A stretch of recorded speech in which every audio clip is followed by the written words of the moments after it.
having had like the scholarship at the MJF, it's really opened a ton of doors. Like I've gotten a ton of opportunities and like gone to a lot of events. You went on the beer trip.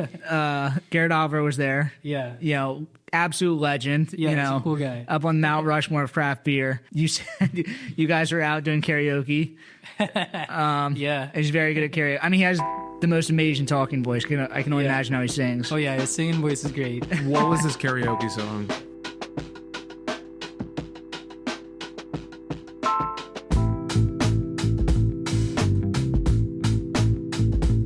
Welcome back to Brew Dat Podcast. I'm your host, Richie Tevlin, joined as always by Devin Blum. Hi, how you doing? Before we get started, subscribe on YouTube. And also thank you to our sponsors, The Beer Accountant. Hit up Patrick McDonald. And then Zilk & Co. Go buy some grain. They have, what do they have now? Breeze Malt. They have Breeze Malt now. $5 shipping pallets, right? Yep. $5 shipping on pallets of grain, and then they have oats and wheat and kind of everything else you need. They're great. Check them out. So tonight we have on Jorge Santana.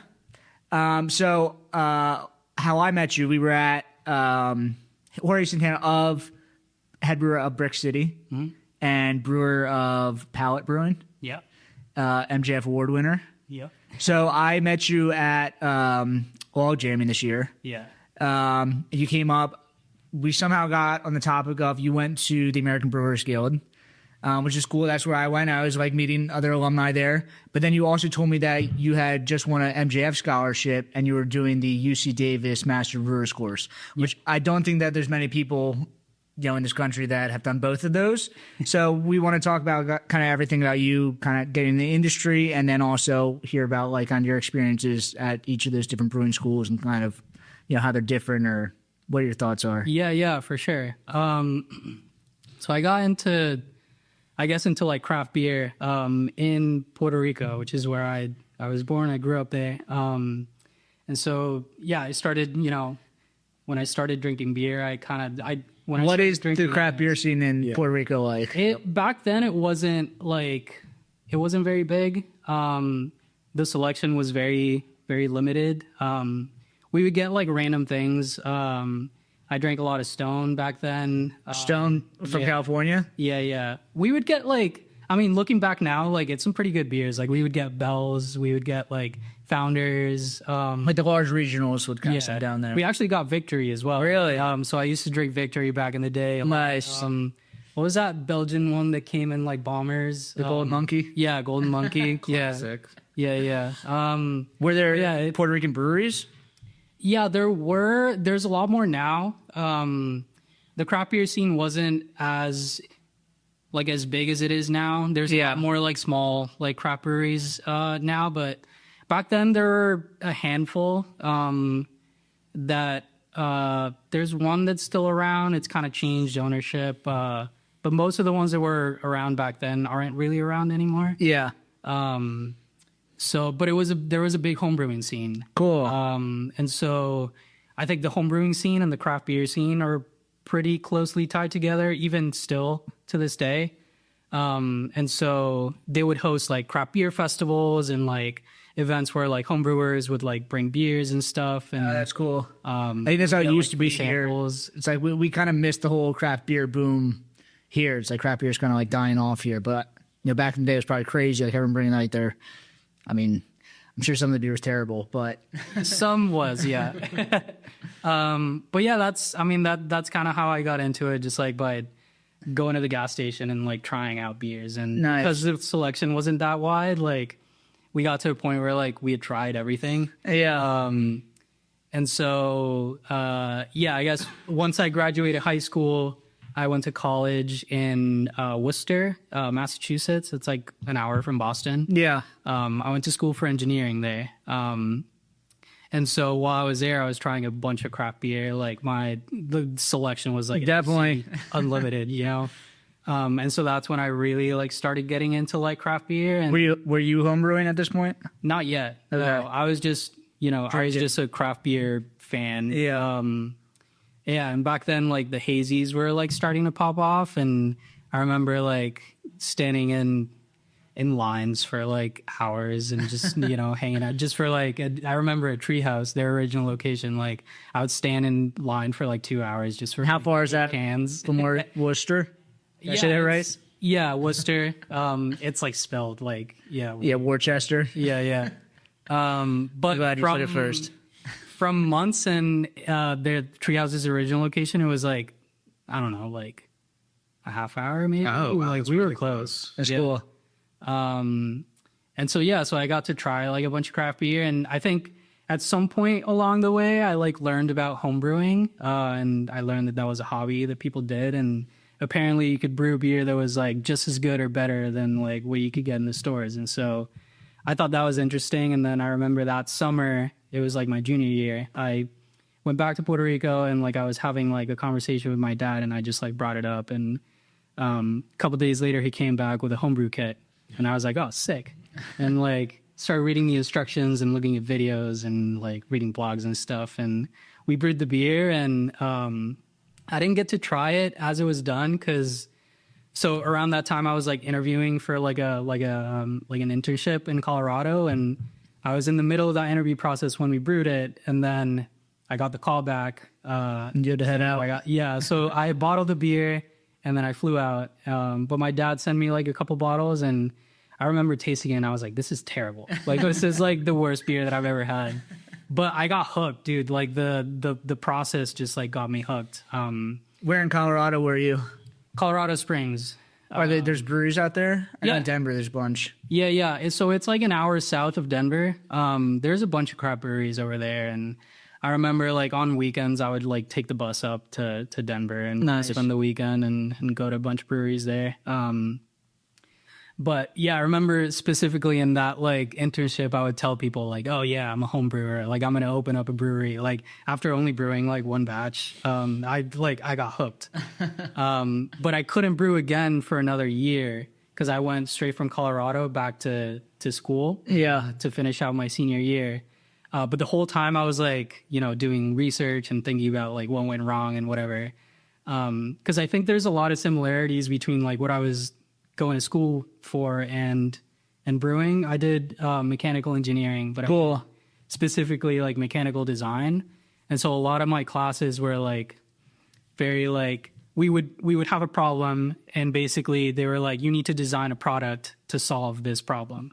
And I think that like problem solving, like kind of iterative process of like the design process is very similar to like figuring out what. Is that what your college was? I was looking at what your college online. It was just project based. Like all your classes was just like doing projects. There's a lot of projects. That's cool. It was very hands on and very like you had like 4 major projects throughout like the 4 years, but then a lot of the individual classes were like project based cool. instead of like just random assignments or whatever tests. Nice. Yeah, that's what brewing is just figuring out problems and then solving them until you get closer to what you want. Yeah, exactly. Yeah, and I was like, why did this beer suck? Like, what can I do to like make it better? Because people say you can brew good beer at home.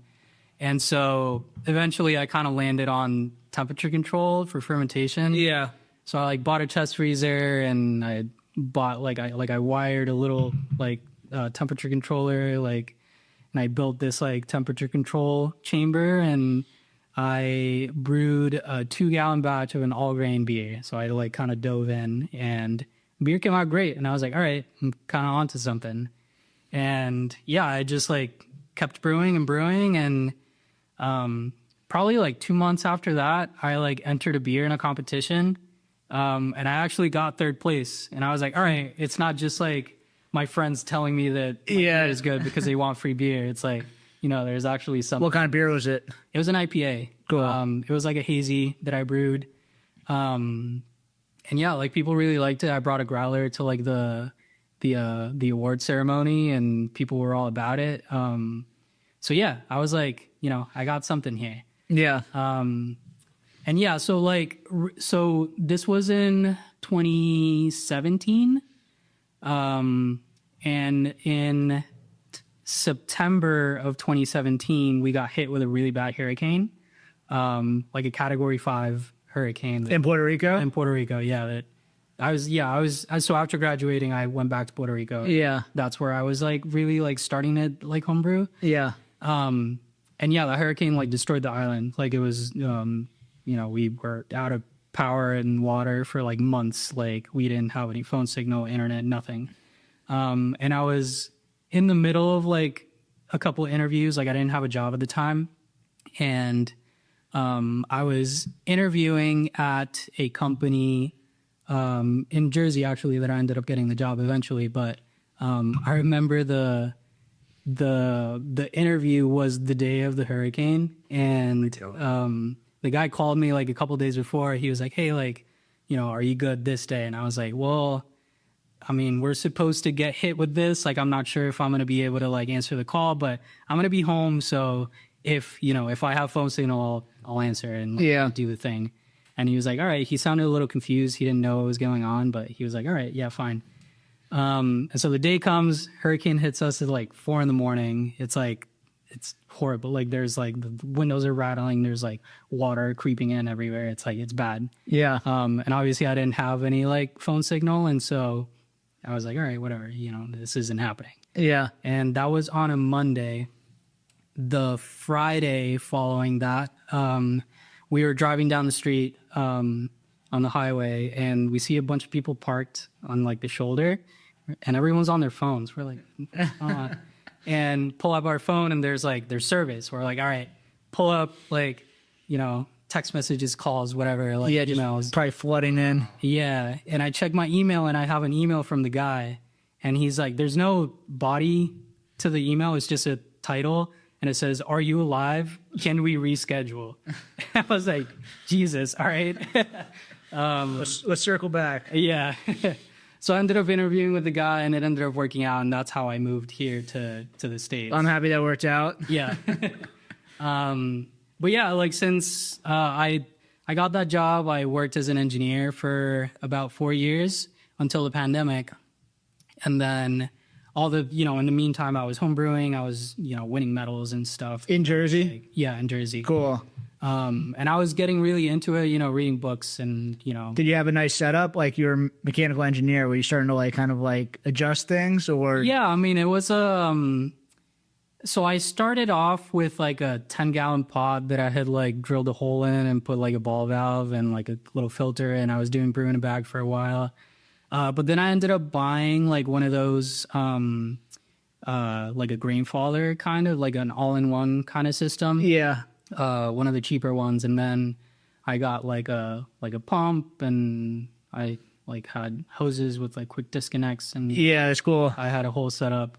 I used to have these, there are these little fittings that are used in like CNC mills and like lathes and stuff that are used for like spraying coolant in like the parts so they don't like overheat while you're like drilling into them or whatever. And I used to buy, like, I got those same fittings to, so you're using that your actual work? So yeah, you're like, yeah, stuff that I was using at work. I was like, I know this works for like coolant, so maybe it works for like sparging. And so like I got one of those, and like I set it up in like a ring and like had like a whole like sparge setup. So I know for a lot of people for their CO2 lines in the breweries, at Flyno we use this. We used hydraulic lines because hydraulic hoses, like, they close, they're self-closing. Yeah. So with CO2, it like forces them closed, and then you can just like have a hose go anywhere and you plug it in the tank. So it's not like you're having to like turn it on and off. Right. Yeah. Yeah. So I had like a whole setup. That's cool. For a minute.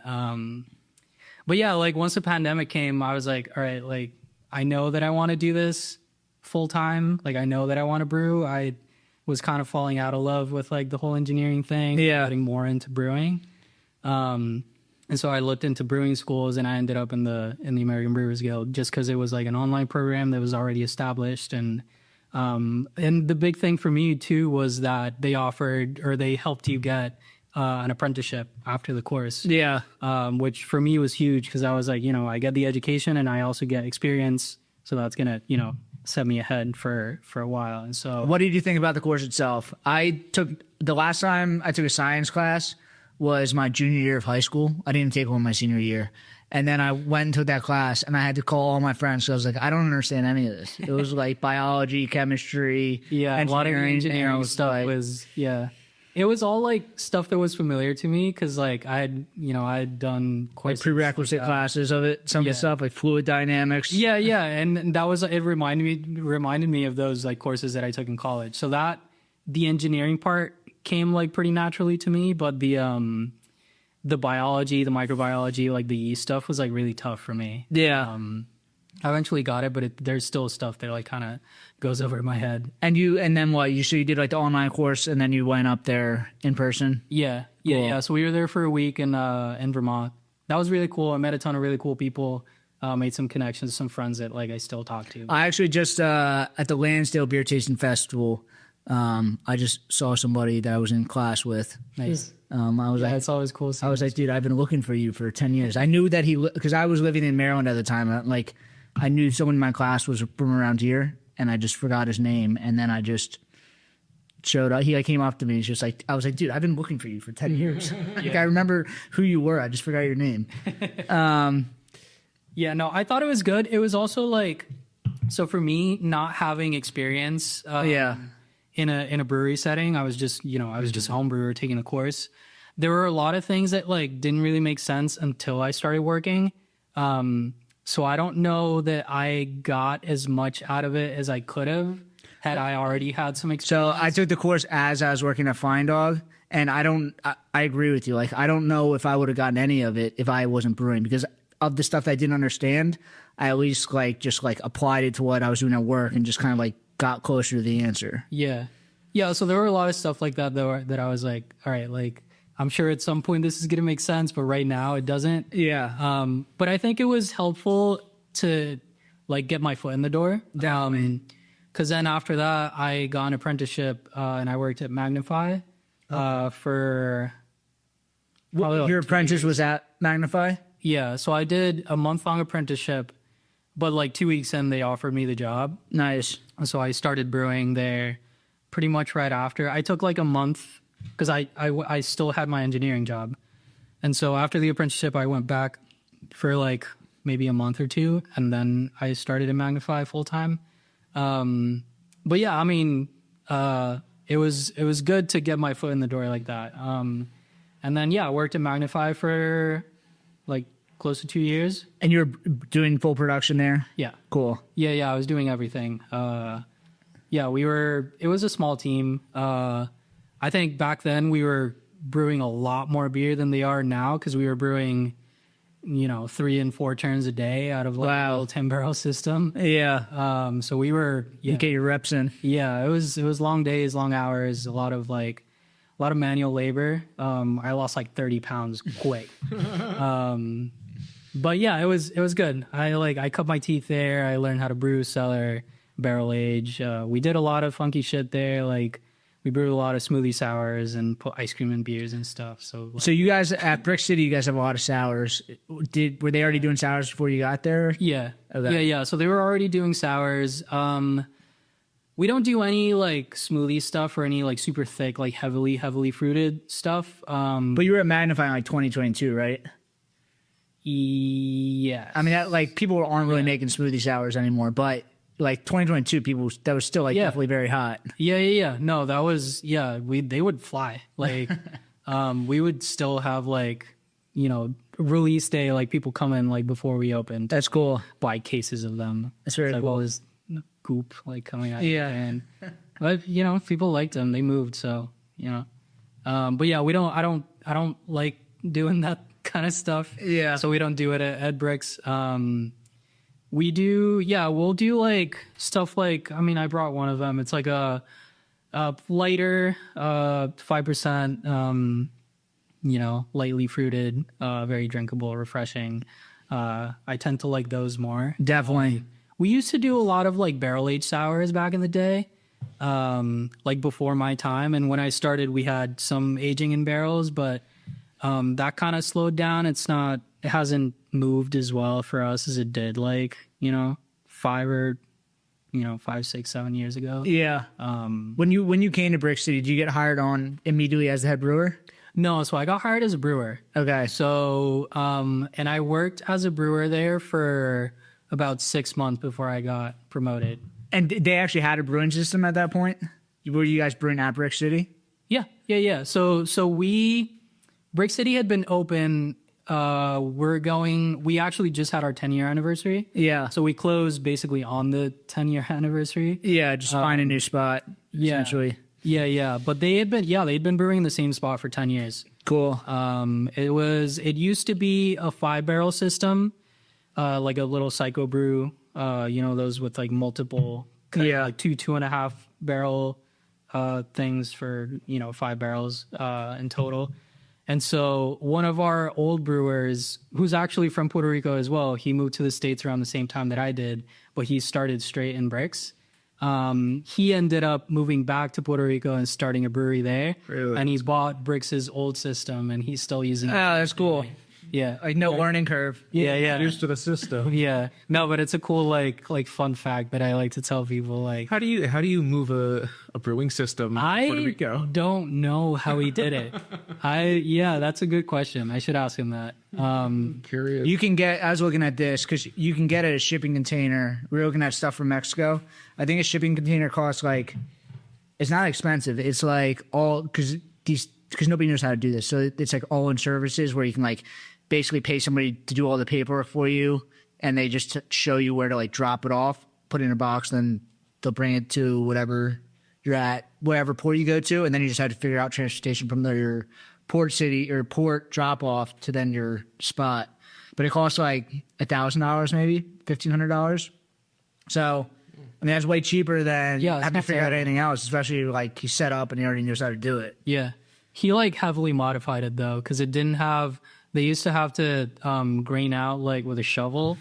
It didn't have like a pour in the front to like mash out. And so he got those in. He like did a couple other things for like quality of life improvements, but I mean it's the same system. He still uses it to this day. So you guys upgraded to like a 10-barrel system? Yeah. So it was when they originally upgraded. It was a 3-vessel 10-barrel system. Cool. And then eventually they added the 4th vessel. So we have a 4-vessel right now. And it's just storage. And just waiting to find some spot to put up somewhere. Yeah. So I mean, our plan was to essentially downsize. So we were running that facility like a production facility. Like we were cranking. Like we were empty fill.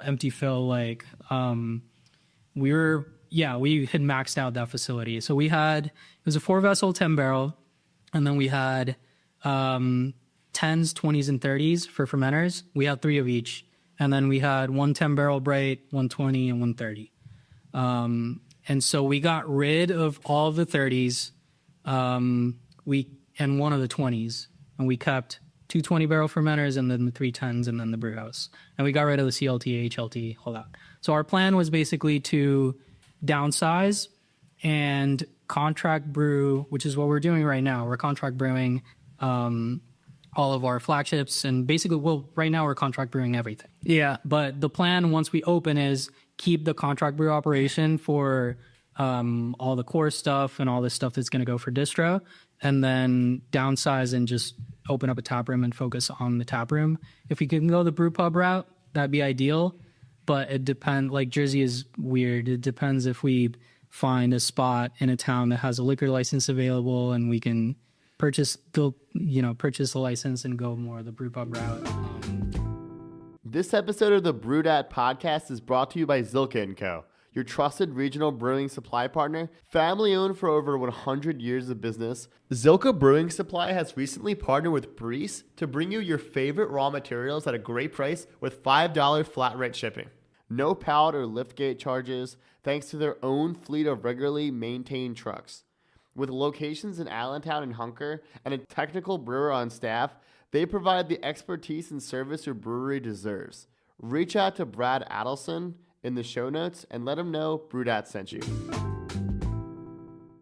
Hey, brewery or small business owner, are you tired of navigating complex brewery accounting and taxes on your own? Staying up late working on financials and getting your finances in order after a whole workday? At the Beer Accountant, they understand the unique financial challenges of the craft brewing industry. They're a CPA dedicated to helping breweries like yours thrive, with services ranging from qualified bookkeeping, business tax prep, to strategic financial planning.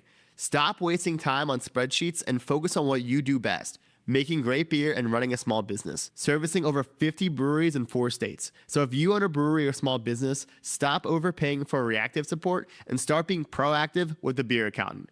Don't brew that IPA without this CPA. Visit beeraccountant.com to learn how their specialized expertise can help your brewery grow, profit, and succeed.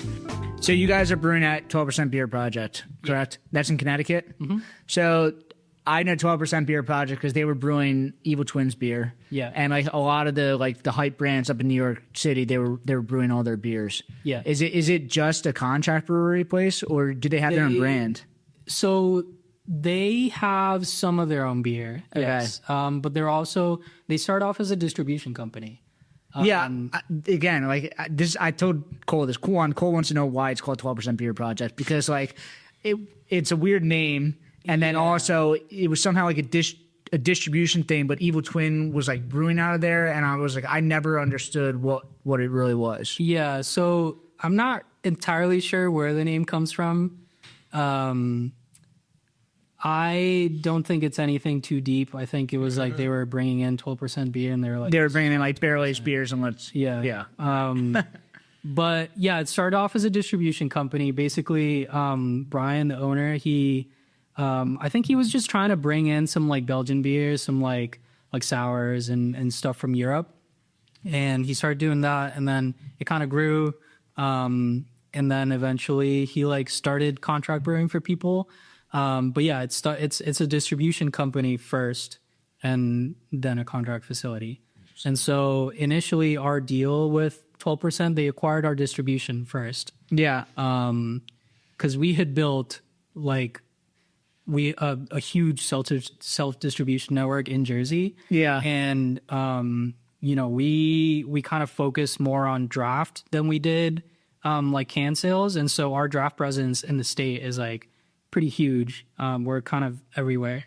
And so, during the pandemic, that kind of, was a little tough, but because we already had all those accounts, we kind of bounced back, and like we're one of the first ones to get back on draft once that happened. And so so we built this huge distribution network, and now that we kind of had to figure something out, we were like, all right, well, you can acquire 12% took on our distro, and so they took on all of our sales guys. So now they're technically 12% employees. But we kept all of our accounts, and so the beer is moving as normal. Nothing really changed. It's just change the name, kind of. Yeah, and now they also offer all of our accounts 12% beer if they want to. That's cool. Purchase it. And they have some really cool brands in their portfolio as well. So yeah, that's kind of Yeah, I think as someone who's just saying this out into the universe, like I get a lot of people that are brewers in the industry look down upon me because I'm only contract brewing, which I think is total bullshit. I spent 10 years fucking killing myself in a cellar. I put in the work. Like, I shouldn't get that hate. No, but you gotta start somewhere. Exactly. I literally didn't have another choice. But I think that, you guys are contract brewing, and like it is, you guys were put in the spot where you guys had to, and it makes sense. And I think just like being open about it is like a cool thing. Yeah, I mean, we were never trying to like hide anything or like, be shady. Like, this is what's happening, and it is right now, it's a temporary thing, but like once we open back up, which I mean, we are opening back up, I've talked to a lot of people, and everyone's like, are you closing, this and that? Like, they wouldn't be hiring you as a head brewer if you guys are not being in a production space. Yeah, I wouldn't have a job. And for a while, I was like working like full time, and I was making my full salary. Like they didn't pay me like to stay on if the plan wasn't to open back up. But yeah, we are opening back up, and But I think it's cool to that would be my goal eventually too, to like have my own tap room, but like eventually to then get a production space and then be brewing just kind of like cool one-off stuff there. But like, for me, like the flagship for wholesale was like working so well. Like Cloudburst Brewing, like, why would I change that? Right. And they've grown our core brands by about 5% already in the past, like, that's cool. 3-4 months. If you have a good relationship with them, like you said before, like you were trying their beer, like to send you samples, like you're adjusting stuff, like and I used to go a lot more often. Now like the beers are more dialed in, but I would go like a couple times a month, and I would meet with the owner and the head brewer and kind of go like taste through beers and go over recipes and be like, all right, I want to change this, like whatever, and kind of tweak the beers, because as much as like I can design a recipe and like have it be exactly the same as like if I had brewed it at Brix, it's never gonna come out the same. Like it's a little different. They're still really good. They are a little different. Yeah. So tweaking those, like making those like small changes to like get it closer to what I want it to be it took a little bit of time, but then that becomes what the beer is. So then like you adjust, and then like that's kind of your new point. Exactly. And that's also part of the reason why once we open back up, I don't want to brew flagships. I don't want to brew any of the beer that they're brewing. Different places, trying to pair it. Because they're both going to be good, but they're going to be different. And I don't want to run into a situation where like people come to the tap room and they're like, oh, the beer is like better in the store than it is, or like it's better here than it is in the store. It's like, no, like if it's this beer, I only want it to brew like Subbreak or Flagship. They can brew 100% of it. I don't need to be brewing it like if they are, because I don't, like I want it to be consistent and I want it to taste the same all the time. So we just had this conversation, maybe not on the podcast, but Ryan from Warwick Farms, he just went out the hop selection, similar like to you. And he was telling me that not only that every hop, the crop over the year, like it's going to be different, even if it's the same hop, but even just the location of where that hop grows, it's going to be. Yeah. So the expectation of the beer to actually be the same every single time, it's just like, I think that's what makes the best brewers. Like you can brew stuff consistently. That's why brewers always talk about like Anheuser-Busch is this great thing. But I've read like all the Anheuser-Busch books about like the story of them and everything, and like the head people at Anheuser-Busch could tell which factory the Anheuser-Busch was coming from. Like, can you most people can't tell the difference between like a Bud Light and a Miller Lite, but you can tell which factory your Bud Light was coming from. It's crazy. Yeah, it's a whole nother level of like sensory. Yeah, but I guess if that's the only thing that you're drinking, like you're fine tuning that. But I guess cut back if you're in that industry, like, and you have to be a taste tester for that, like constantly. How do you do your job, like as well? I think you're just an alcoholic. I don't know. It could be that, could be the answer. Yeah, I think you're just multitasker. Yeah. No, but that was training. That was something that was really interesting to me. Like in this trip that we just took to Yakima, we did a couple of sessions where we were rubbing hops. One of them was spelling the same variety grown in 3 different hop farms, and so we got several samples of Simcoe grown in like a farm in Yakima, another one in Idaho, and 3 different like locations, 3 different states, and they all smelled completely different, which was crazy. But same variety, just completely different. Yeah. And then we did another one where we were smelling the same variety picked in the same farm, but picked. One was early, one was mid, one was late. So we did that with Simcoe, Amarillo, and Citra, and they were all like the early picked versus the mid versus the late, completely different, picked like from the same farm, just on different days. Like the Citra specifically was like the early picked was like incredibly fruity, and then the late picked was like a little bit like danker. Yeah. It was crazy.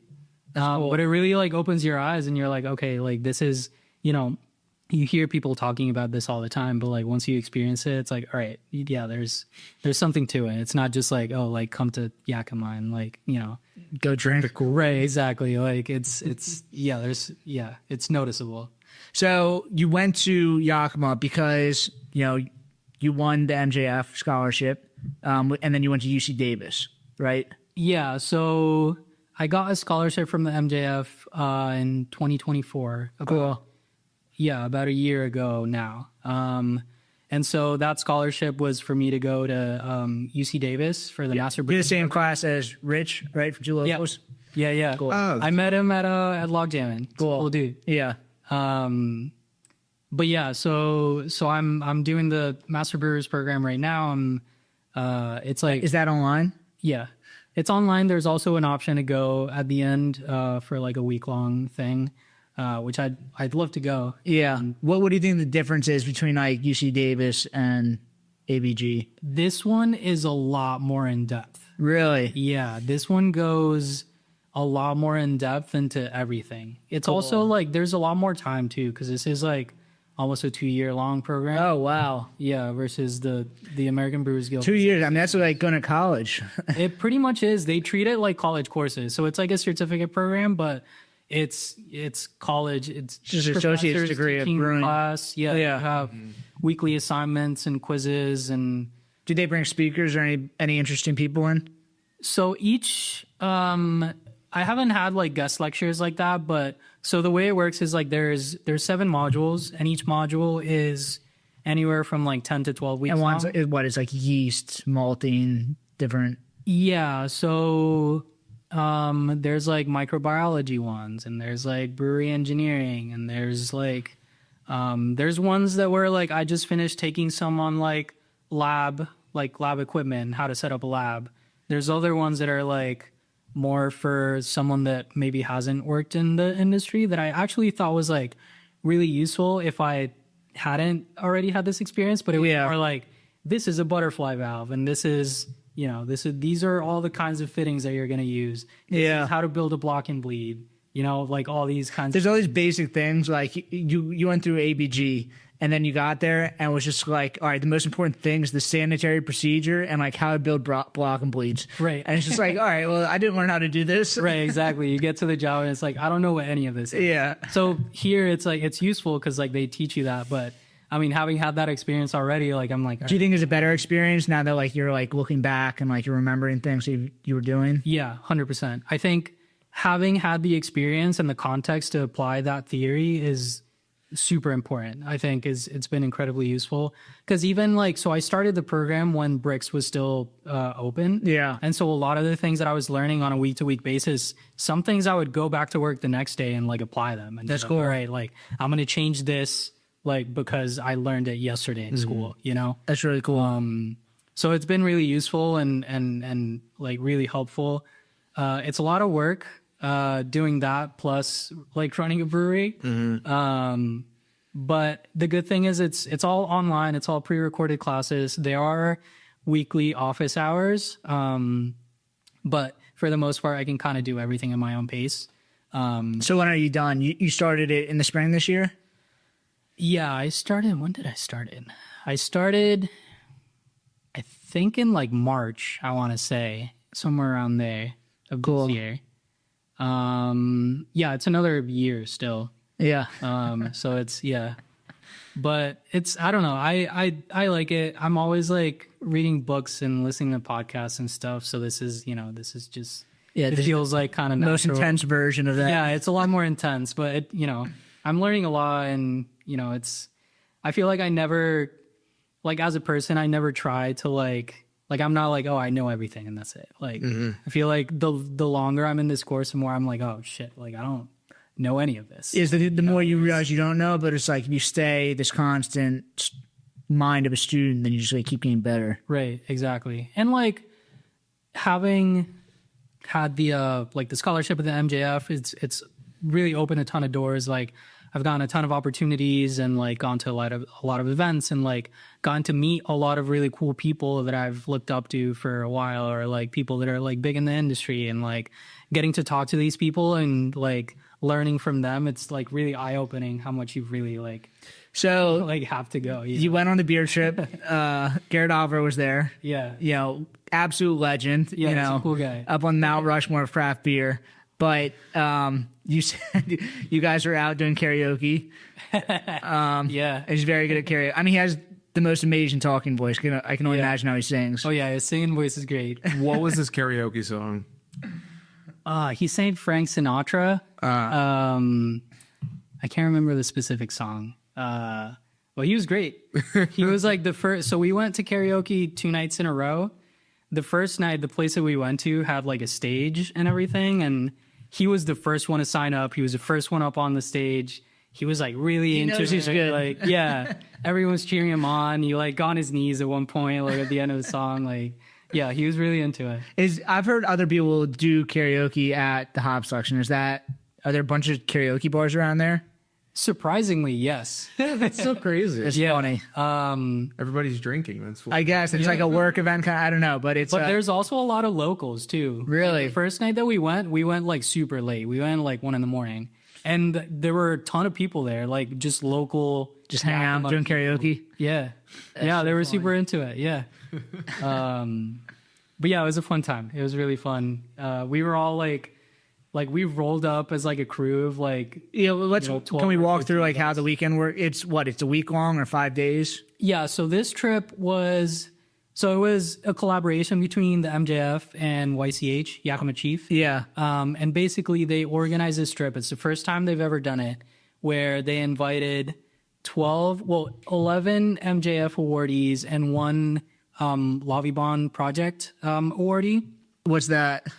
It's based out of New York City, and they provide I'm pretty sure they provide scholarships for people of color in the city For brewing? yeah Cool. for brewing. So it was the 12 of us in total, and they flew us out to Yakima.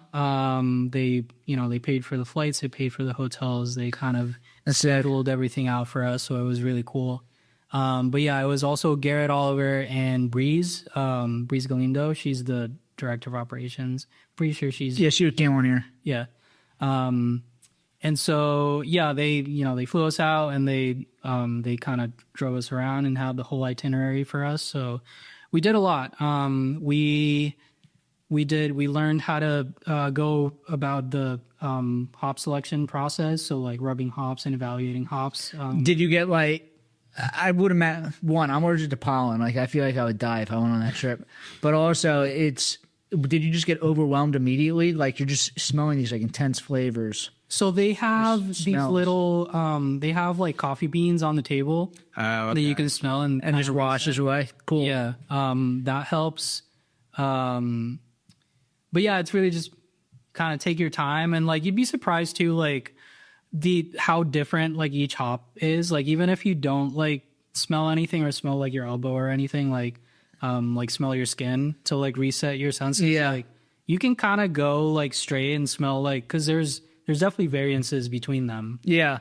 And I think it's almost like more useful too to kind of do it that way, because you can kind of like tell the little nuances of like each one, especially if you're smelling like the same variety like kind of back to back. Definitely. But it's not every day that I'm like smelling hops that much. Yeah, but you do get to a point where like everything kind of smells the same. So you can't just go on forever. Like smelling hops, you have like, it's like 2-hour sessions the way they do it. And are you finding yourself smelling beers differently now when you get back, like trying to pick it out? Kind of, yeah. Kind of. You pick out the hops like a little bit more. But yeah, I mean so it was, we had a couple of those sessions like over the course of like a couple of days. We went to 5 different hop farms. We walked through the hop fields. We saw how they pick the hops, how they process them, how they get the hops out of the hop vine, through like the machinery. We saw how they dry the hops, how they bale them. And each hop farm does it a little differently. It's kind of cool seeing that process, because it's really similar to brewing in how like there's a set process, but everyone has different equipment and gets slightly differently. Yeah, they get to the same point just by a different process and different. Did you smell any like cool new hops or stuff that you're like, oh, I wasn't giving this hop enough respect? Like, did you try any of the HBC hops or anything? Yeah, so there was, I mean, like pelletized hop or like picked hops and dried. Yeah. We got to smell some HBC 1019 Dulcita. Oh, that was really good. Crush as well. Yeah. The Simcoes were great. Dude, Those were so I good. just next month I'm brewing a beer with Simcoe, and it was way more expensive than I thought. And I asked him, I'm like, I don't think Chinook is this expensive. Like the way I worded it, it was just like, no, Simcoe is just insanely expensive right now. Everybody wants Simcoe. It's great. Because I love everyone's Simcoe. like the Simcoe that's coming out right now is like amazing, which is funny because like Simcoe is kind of an older hop. That's cool. It's like kind of making a comeback. What's the reason? Is that a style specific thing? I think Simcoe is kind of like this blend between like the citrusy stuff and the West Coast, like more bitter, piney stuff. And I don't know if it's like it just smells great and it's kind of like it's not like the sea hops. It's not like Falconer's Flight or like these like Columbus Cascade hops, but it's kind of somewhere in the middle of like Citra and that. So maybe it's like I don't know, just a little bit different than just like fruit and citrus, which is a lot hops. I think also like West Coast IPAs are kind of like coming back, or at least like modern versions of West Coast IPAs. And at least personally, I use a lot of Simcoe in those beers. Yeah. And I find myself brewing those a little bit more often now. And yeah, that's what it is. I have a West Coast IPA coming out with Simcoe and Chinook. yeah. So it's I feel like a lot more people are using it now. Nowadays. But yeah, it was. I would say like the Simcoes were great. The early pick Citra that we smelled was awesome.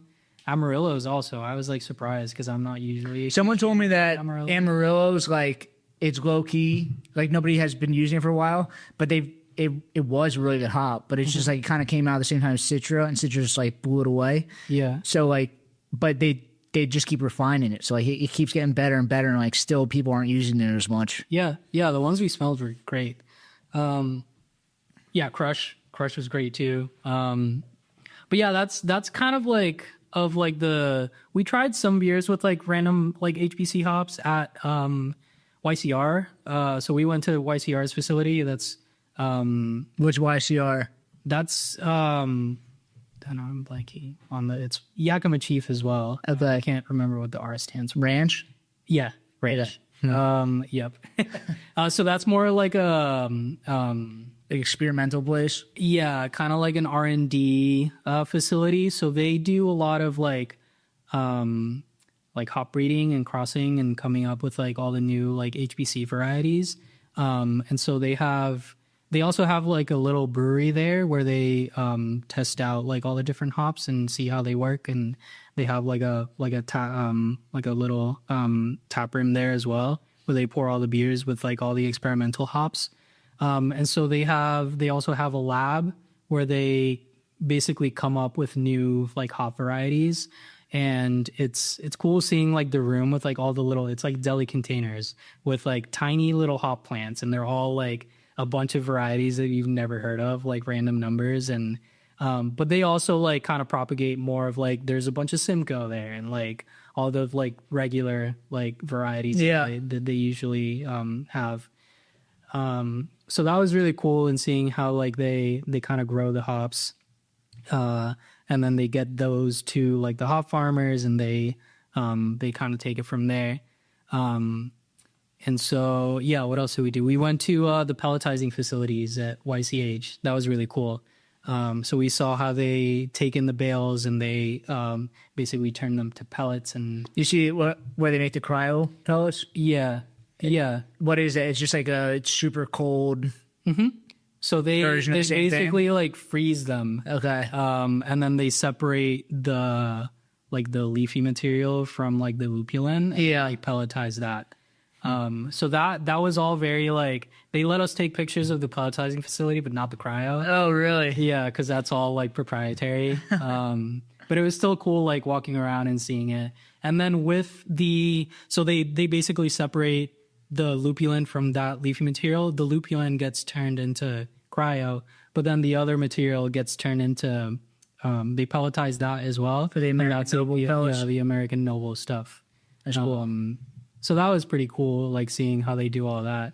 And their warehouse is like impressive. Like I've never seen like so many boxes of hops like in one place.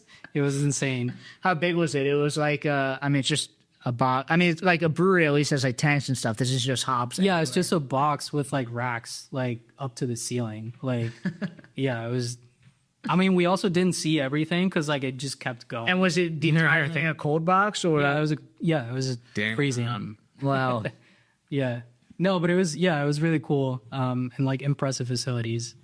I'm trying to think what else. Oh, I mean, we went to a bunch of breweries. I never tried like fresh, like wet hop beer. What are the breweries out there? Is it Cloudburst is out there? They're in Seattle. Oh, what are the So we went to Bale Breakers? Is that your hat, Bale Breakers? Yeah. They're in like a hop field in Loftus Ranch. And so like they're inside the field? Yeah, that's cool. Sick. And so like in their it's like kind of outdoor area. Yeah, they have like the hop lines running like by, next to the food trucks. That's so cool. But yeah, they also gave us a tour of their like facilities. The facilities are a lot bigger than I thought. I didn't know they were brewing like 25,000 barrels a year. Really? I always thought it was massive. Like just basically like a pimped out homebrew system. Right. I thought it was just like for the people that were going for hop selection. Yeah, no, but it's massive. Yeah, they're like a production brewery. Like that's cool. Yeah. And the beers are great. They're so good. Like all the wet hop beers. I'm sure they're like just take it off the vine. Yeah. Yeah. We met Vinny and Natalie there. Really? Which was really cool. That's awesome. Talked to them briefly. How are they like kind of still involved with everything? Like were they out there for selection? They were there for selection. So we actually, funny enough, like after we went to one of the hop farms, Carpenter Farms. After we got the tour, we went out. They have like a little bar area like upstairs. Yeah. And so on a table right there were like 4 little chunks of like hop bales. And they were like, oh yeah, Vinny and Natalie were just like, that's like their Simcoe selection. They were just like evaluating. I was like, oh, that's sick. It's, you know who it is? They own Russian River. Okay. That's sick. Yeah, they're really cool people.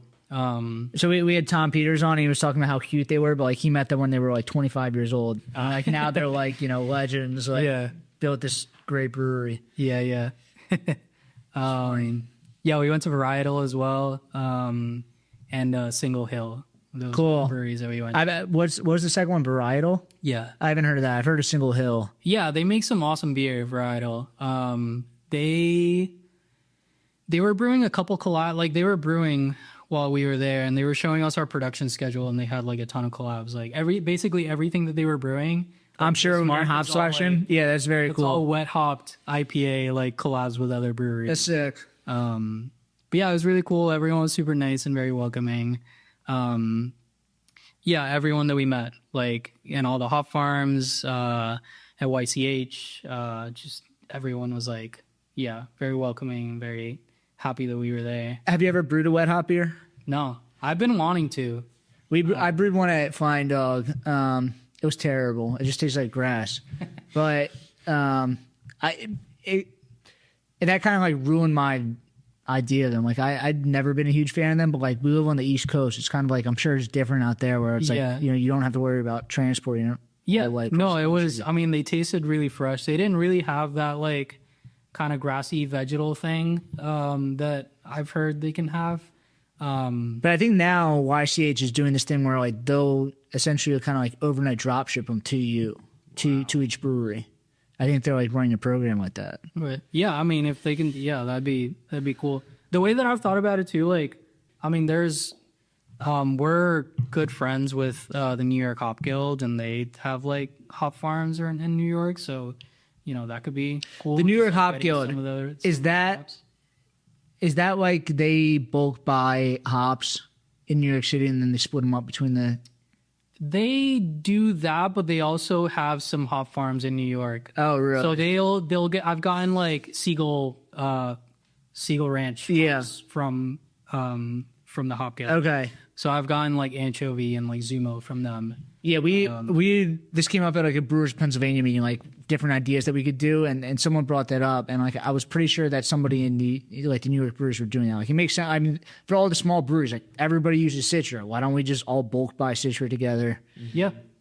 bring the price down a couple of dollars. Yeah, so they do. Yeah, they do that. And then they also have like New York, and they'll advertise it like that. They have like New York grown hops. Cool.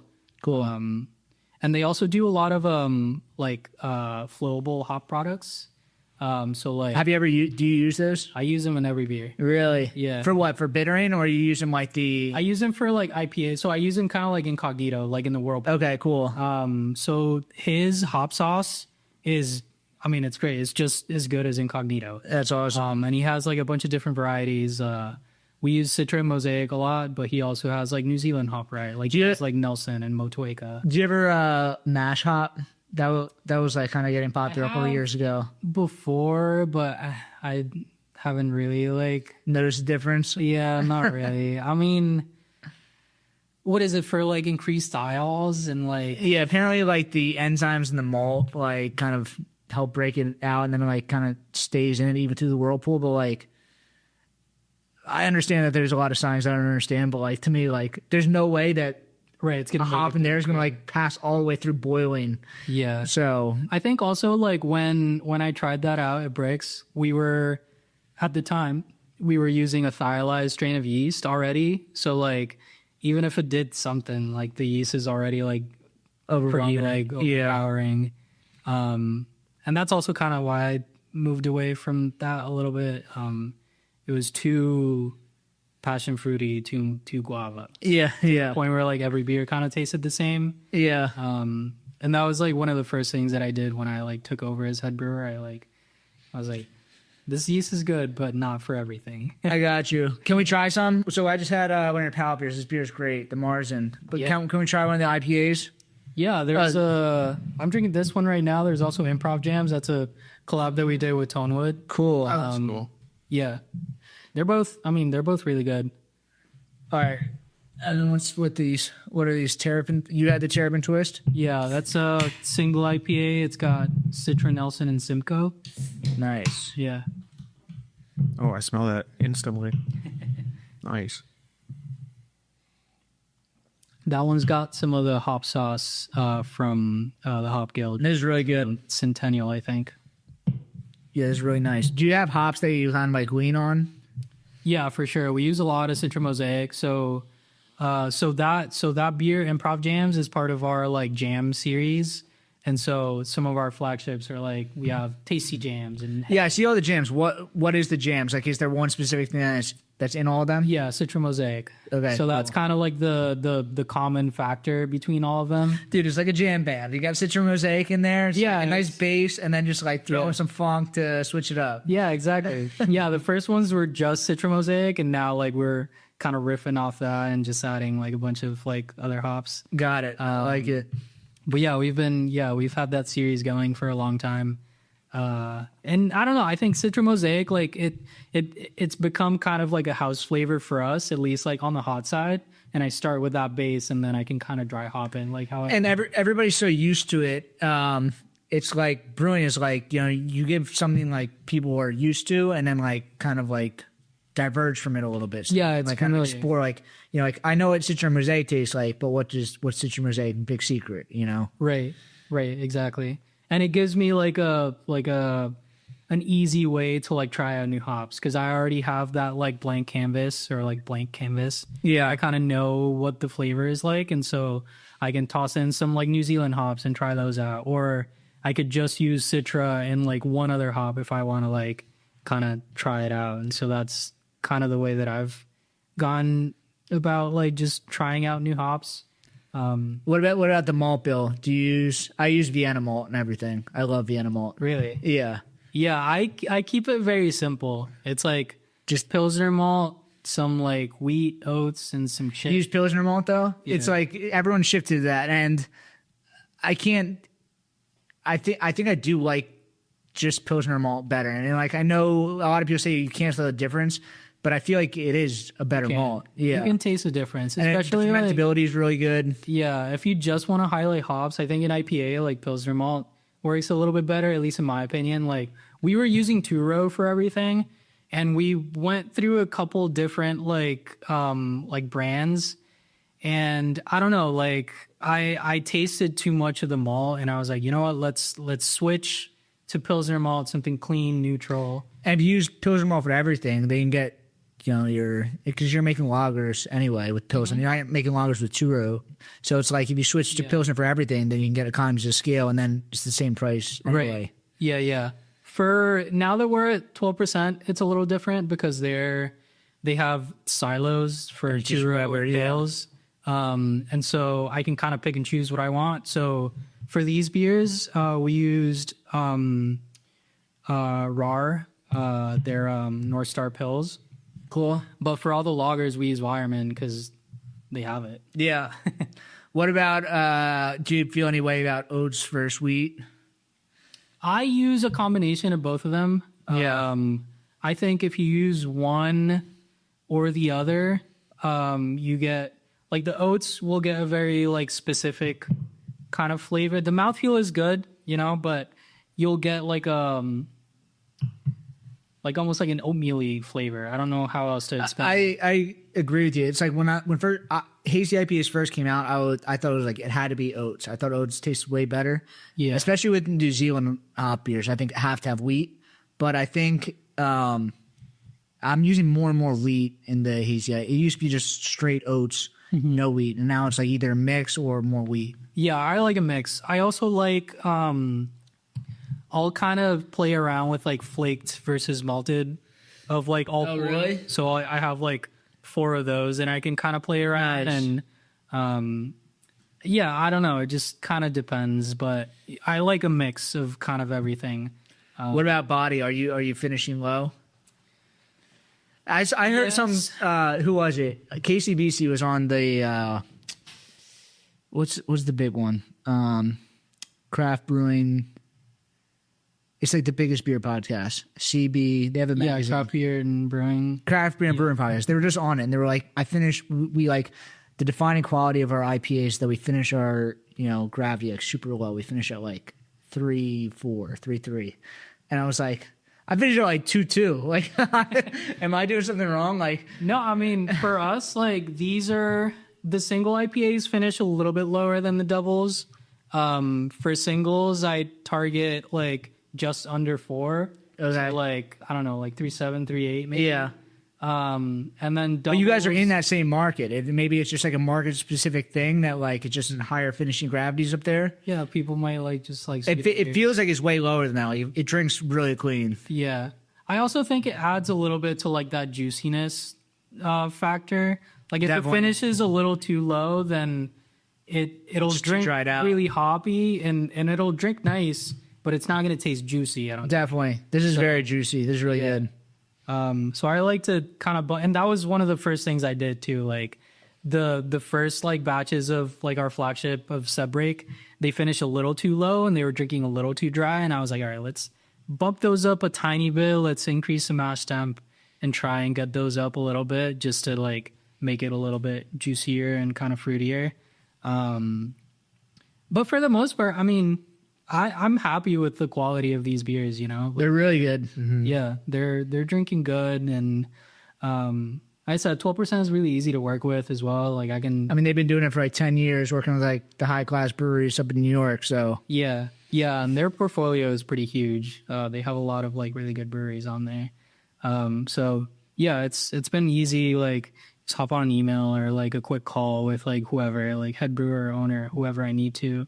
Or I could just drive up. It's kind of a hike for me. It's like 2.5, 3 hour drive, but on the other side of New York. yeah. But you're also brewing at Pallet, right? And like you're actually on the floor at Pallet. Yeah. So I started recently just because, at Brix, as we've been closed for the past like 3 or 4 months, I'm still, designing all the recipes. But like I said, as now that we have everything like mostly dialed in, it's been a lot less work on my end. You can send him a recipe. You almost know what to expect. I give him a recipe, and like I'm very specific with like the process, like both hot and cold side. Yeah. And they kind of know what I like at this point, and so they take care of it from there. And they send me samples. I try the beer. If I need to tweak anything, but it's not a ton of time during the week, and so I ended up getting like a part-time gig over at Pallet, which is a new brewery in Maplewood, New Jersey. been open for 2-3 months. I've been brand new. Yeah, I've been with them for a month. And yeah, the beers they're pretty good. The owner, Eric, he's been brewing for like over 10 years. He used to brew at Night Shift at Aslan and a bunch of places in DC and Jersey as well. He's originally... How are Night Shift beers? They came out, I'm like, I really like the branding. It was like futuristic and very cool, but I've never had any of their stuff. They kind of changed a lot throughout the years, because I remember I had... aren't they only like 2 or 3 years old? No, wait, Night Shift? Yeah, Night Shift, they're in Boston. What's the Night Glow one? Oh, they're in Brooklyn. Yeah. Yeah. All right. I was thinking of something different. All right. Yeah. I know Night Shift. Glow's also, he makes some great beer. Johnny, I've met him a couple of times. It came out of nowhere. I was just like, the branding is similar to this, where it's like, it's very simple, but it was just like, all right, this is, it looks very futuristic. But he's focusing more on, I think, local New York ingredients and doing a lot of lager and decoction and stuff like that. Yeah. No, I know Night Shift. They're actually from Philly. It got released. This was like probably 5 years ago. It got released that they were going to open up like an 80-barrel brew house in Manayunk or something. And then like 2 years later, they like announced that like we like backed out, like we don't want to do this. But I think all the owners are from like the Philly area. Okay, nice. Fun They make some good beer. But yeah, so he used to work there like back in the day, and now he just opened up his spot. So he's kind of focusing on lager and hoppy beer, which is really, it's up my alley. Yeah. It's also fun to, you get back in, keep brewing, stay sharp. Yeah, that was kind of the whole point. Like I was working from home full time for like 2 months straight, and I was just going crazy. I was like, I need to get back on the floor. Head brewer working from home. Yeah, I know. It was fun for like a couple weeks. I was like, I can sleep in, I can, do whatever. But yeah, after a while I was like, no, I need to get back. Don't stir crazy. Yeah. And so I started working at Pallet. It's small. We're brewing like 500 barrels. It's still a 10-barrel system, but he only has 4. Everything is 10 barrels. So he's got 4 fermenters, 2 lager tanks, and then 1 bright tank. And yeah, we're brewing like once a week. It's just the two of us, it's chill. It's nice. It's cool. But yeah, we're brewing some good stuff. We have, this is Marzen. There's a Fest beer. So you said palette, the name is like a color palette, but it looks like a palette of wood. Right. So palette is written like a palette of wood, but then it's kind of, all the beers are named after like different colors, and they're not like blue, green, whatever. Like they're like Erde. Yeah.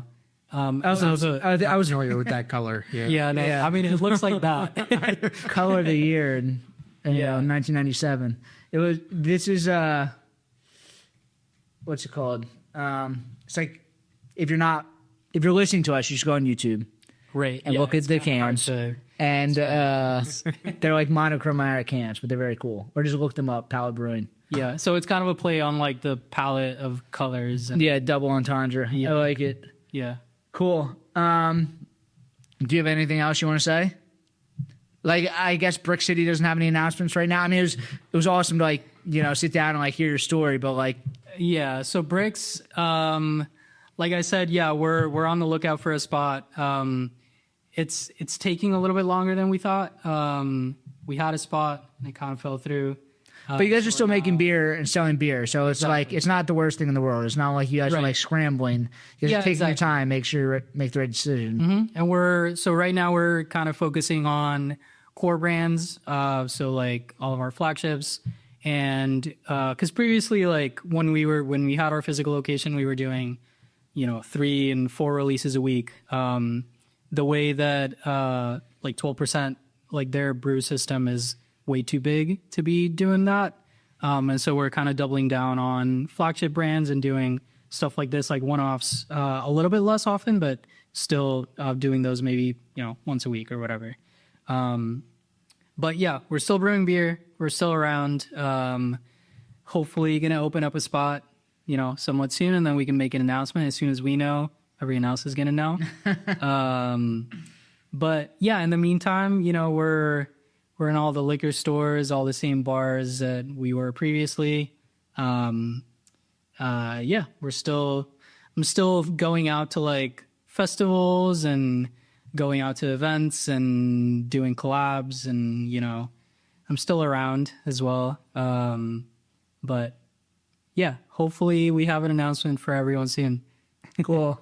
Well, we'll start this episode with like find out where Brix City's moving to. Get people like start watching. They have to Yeah. before they realize nothing's happening. Okay, so where we can find you guys at Brix City? Is it Brix City or Brix City Brewing? Brix City Brewing on all the socials. On the socials. Pallet Brewing Pallet Brewing as well on all the socials. and Jorge Santana. And Jorge Santana On all the Instagram. socials? I'm just on Instagram. But yeah. Cool. Thank you for coming on. It's a fun episode. Yeah. No, thanks for having me. This is fun. Of course. And then you can follow us at Brewdat, at the Brewdat Podcast, and we'll see you guys next week. If you listen this far, give us 5-star on Spotify, right? There's no point not to. So, sweet. Cool. Thanks.